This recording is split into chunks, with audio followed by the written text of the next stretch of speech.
কি করব কিছুই বুঝতে পারছি না। মেয়েটার তো বয়স ভালোই হয়েছে, এখনো বিয়ে দিতে পারলাম না। লোকজন নানান ধরনের কথা বলছে। তুমি তো সারা দিন বাড়িতে থাকো, আমি তো হাটে মাঠে বাজারে ঘাটে সব জায়গায় যাই। কত কথা যে আমার শোনা লাগে সেটা তো আর তুমি জানো না গো। আস্তে বলো, আস্তে বলো, মেয়েটা আবার শুনতে পাবে। আমি চাই না মেয়েটা কোনো রকম ভাবে কষ্ট পাক। সবাইকে জানিয়েছি মেয়েকে বিয়ে দেব, কে বিয়ে করতে রাজি হয় যেন বাড়িতে প্রস্তাব নিয়ে আসে। তোমার এই কথায় কোনো কাজ হবে না।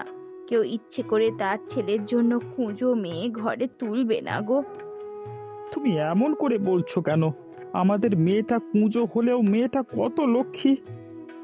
আমাদের মেয়ে আমাদের কাছে লক্ষ্মী মনে হয়, মানুষের কাছে তো আর সেটা মনে হবে না। তাদের সুস্থ সবল ছেলের জন্য আমাদের মেয়েকে কোনোভাবেই তারা নেবে না। মেয়েটার মুখের দিকে তাকাতে পারছি না। অনেক কষ্ট করে মা আমার বড় হয়ে, আমরা দুজনেও তার জন্য অনেক কষ্ট করেছি। কেউ যদি তাকে নিয়ে কিছু বলে, আমার কলিজাটা ছিঁড়ে যায়। মেয়েও তো তোমাকে সবচেয়ে বেশি ভালোবাসে গো। যদি কোনোভাবে মেয়েটার বিয়ে হয়ে যায় তখন যে আমরা কিভাবে থাকবো?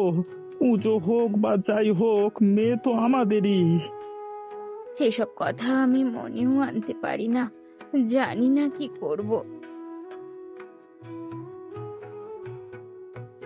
মা, আমাকে ডাকছো নাকি? শিউলি বলল তুমি নাকি আমাকে ডেকেছো। তোর সাথে আমার গুরুত্বপূর্ণ একটা কথা আছে, সেজন্যই ডেকেছি। কি এমন গুরুত্বপূর্ণ কথা, বলো তো শুনি মা। আরে, আমাদের গ্রামের ওই পাড়ায় গৌতম আছে না? গৌতম, চিনতে পেরেছিস? হ্যাঁ হ্যাঁ, চিনতে পেরেছি। তার আবার কি হয়েছে? তার কিছুই হয়নি। তার একটা মেয়ে আছে না? হ্যাঁ, তার একটা মেয়ে আছে, প্রতিবন্ধী কুঁজো মেয়ে একটা। কি হয়েছে? এই মেয়েটাকে আমি তোর বউ হিসেবে আমার ঘরে তুলতে চাই। তুই কি বলিস? মা, তুমি এসব কি বলছো? তোমার মাথা কি পাগল হয়ে গেছে নাকি? নাকি আমার সাথে তুমি মজা করছো? এসব মজা কিন্তু আমার মোটেও পছন্দ হচ্ছে না। আরে, আমি মজা করছি না, পাগলও হয়ে যাইনি। তুই রেগে যাস না, আমার সব কথাটা শোন। না না মা, এসব কথা আমি শুনতে চাই না। শোন বাবা, আমাদের সংসারের অবস্থা তো তেমন একটা ভালো নয়। ভিক্ষে করার মতো অবস্থা। যদি ওই মেয়েকে তোর বউ হিসেবে আনা যায়, সাথে আমরা ভালো পরিমাণে যৌতুক নিতে পারবো, যার দ্বারা তুই ভালো কিছু করতে পারবি, আমাদের সংসারটাও টিকবে। কিন্তু ওই মেয়ে নিয়ে আমি কিভাবে সংসার করব? আরে না না, তোর সংসার করতে হবে না, নামে মাত্র তোর বউ থাকবে। এমন জ্বালান জ্বালাবো, ভেগে যেতে বাধ্য হবে, দেখে নিস। আচ্ছা ঠিক আছে, সেটা যদি পারো, আমার কোনো আপত্তি নেই। আমি আছি তো। আমি থাকতে তোর এত চিন্তা করার দরকার নেই। আমি সব কিছু ভেবে চিন্তেই সিদ্ধান্ত নিয়েছি। আমি মা হয়তো আর তোর খারাপ চাইবো না। আপনি যে আপনার ছেলের জন্য আমার মেয়ের বিয়ের প্রস্তাব নিয়ে এসেছেন, আমার মেয়ে সম্পর্কে সবকিছু জানেন তো? খোঁজ খবর নিয়ে এসেছেন তো? আরে, আমরা সবকিছুই জানি। সবকিছু জেনে বুঝে এখানে এসেছি। এসব নিয়ে আপনার চিন্তা করতে হবে না। না, অনেক সময় দেখা যায় যে ঝোঁকের মাথায় কিছু একটা করে ফেললেন, পরে দেখা যাবে যে এটা নিয়ে অশান্তি, সেটা আমি চাই না। আপনার মেয়ে যে কুঁজো সেটা আমরা জানি। আমাদের কোনো সমস্যা নেই। আমরা সব জেনে বুঝে আপনার মেয়েকে আমাদের বাড়ির বউ করে নিতে চাই। আপনারা নিতে চান সেটা বুঝলাম, কিন্তু আপনার ছেলে এ বিষয়ে জানে তো? আমার ছেলের অনুমতি নিয়ে তারপরই এখানে এসেছি। আপনারা যেহেতু সবকিছু জেনে বুঝে এসেছেন, সেহেতু আমাদের আর কোনো আপত্তি নেই। একটা কথা ছিল বেআই মশাই। অবশ্যই বলুন, কি ব্যাপারে কথা বলতে চাচ্ছেন? আপনি তো সবটাই বুঝতে পারছেন। কি আর বলবো, ছেলে আমার হীরের টুকরো। কিছু উপহার সামগ্রী তো দরকার আছেই। আচ্ছা, আপনি যৌতুকের কথা বলছেন? আরে না না, আপনি ভুল বুঝছেন। আমি যৌতুকের কথা বলছি না। যৌতুক তো সেটা যেটা ছেলেকে দেওয়া কিংবা তার পরিবারকে। আমাদের কিছুই দিতে হবে না। যা দেবেন আপনার মেয়ের জন্যই দেবেন, যেন আপনার মেয়ে গিয়ে আমাদের বাড়িতে ভালো থাকতে পারে। তার উপরে বৌমার তো কিছু চিকিৎসা বাবদ খরচপাতির দরকার আছে, বুঝতেই তো পারছেন। সবটাই বুঝতে পারছি, কোনো সমস্যা নেই। একটি মাত্র মেয়ে আমার, সবকিছু ওর জন্যই রেখেছি। যেটা আশা করছেন তার দ্বিগুণ দিয়ে মেয়েকে বিয়ে দেব। তবে মেয়েকে আমার শান্তিতে রাখতে হবে। কোনো চিন্তা করবেন না, আপনার মেয়ে মানে আমার মেয়ে, বউ হিসেবে নয়, আমার মেয়ে হিসেবেই ওকে রাখবো। আচ্ছা ঠিক আছে, তাহলে আমাদের কোনো আপত্তি নেই।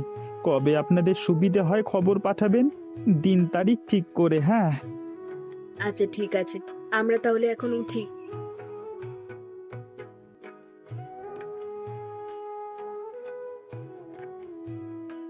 বাবা, তুমি এটা কি করে করলে? যারা কিনা যৌতুক চায় তাদের যৌতুক দেওয়ার জন্য তুমি রাজি হয়ে গেলে। সারা জীবন তুমি আমাকে শিক্ষা দিয়েছো, শেষ পর্যন্ত তুমি কিনা। তোর বাবাকে ভুল বুঝিস না রে মা। এখানে তোর বাবার কোনো দোষ নেই। তোকে ভালো রাখার জন্য তিনি এটা করতে বাধ্য হয়েছেন। আমি তো এটা চাইনি। আমাকে তো তোমরা একবার জিজ্ঞাসাও করনি আমার বিয়ে কোথায় হবে, কাকে আমি বিয়ে করব, সেটা কি আমি ঠিক করতে পারবো না? মা, তুই একটু বুঝতে চেষ্টা কর। তুই যেমনটা ভাবিস পৃথিবী তেমনটা নয় রে। এমনিতেও আমরা তোকে বিয়ে দেওয়ার জন্য ছেলে খুঁজে পাচ্ছিলাম না, তার উপরে এই ছেলেটা ভালো। তোকে কি বল? কেউ যদি আমাকে বিয়ে করতে রাজি হয়, সে এমনি এমনি আমাকে বিয়ে করে নেবে, তার কোনো যৌতুকের প্রয়োজন পড়বে না। এমন নয় যে মা শুধু তোর ক্ষেত্রেই আমাদের যৌতুক দেয়া লাগছে। সব মেয়ের জন্যই সবাইকে যৌতুক দিতে হয়। আমাদের হয়তো একটু বেশি দিতে হচ্ছে। এটাই তো অনুচিত। তোমরা এটা দাও দেখে সবাই এটার জন্যই বসে থাকে। আমি এখানে বিয়ে করব না মা। এমন জেদ করিস না মা। আমরা তো তোর খারাপটা চাই না বল। আমাদেরও বয়স হয়ে এসেছে। আমরা যেটা করছি তুই মেনে নে। বয়স হয়ে এসেছে, আমরা যেটা করছি তুই মেনে নে।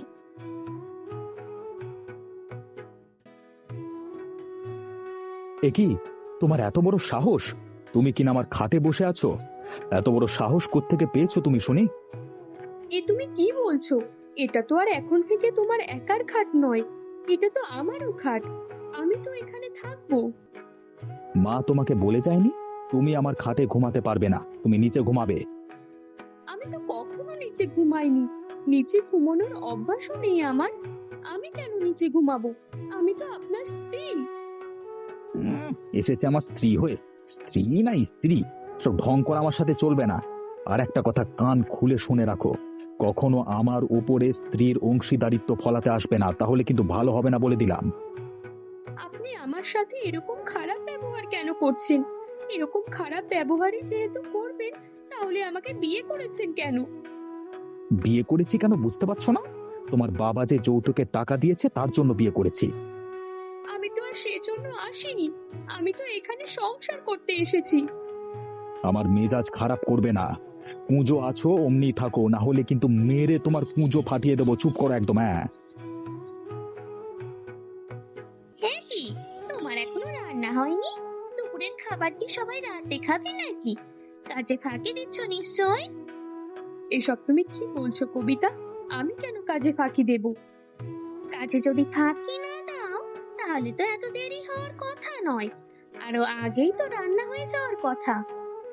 একা মানুষ আমি, দুটো হাতে সকাল থেকে উঠে কাজ শুরু করেছি, এখনো কাজই করে চলেছি। তুমি বা মা যদি কেউ একজন আমাকে সাহায্য করতে, তাহলে তো এত দেরি হতো না। তুমি এবারে বউ হয়ে এসেছো, রান্নার দায়িত্ব তোমার। আমরা কেন রান্নাঘরে যাব? দেখতেই তো পাচ্ছো, আমি তো স্বাভাবিক মানুষ নই।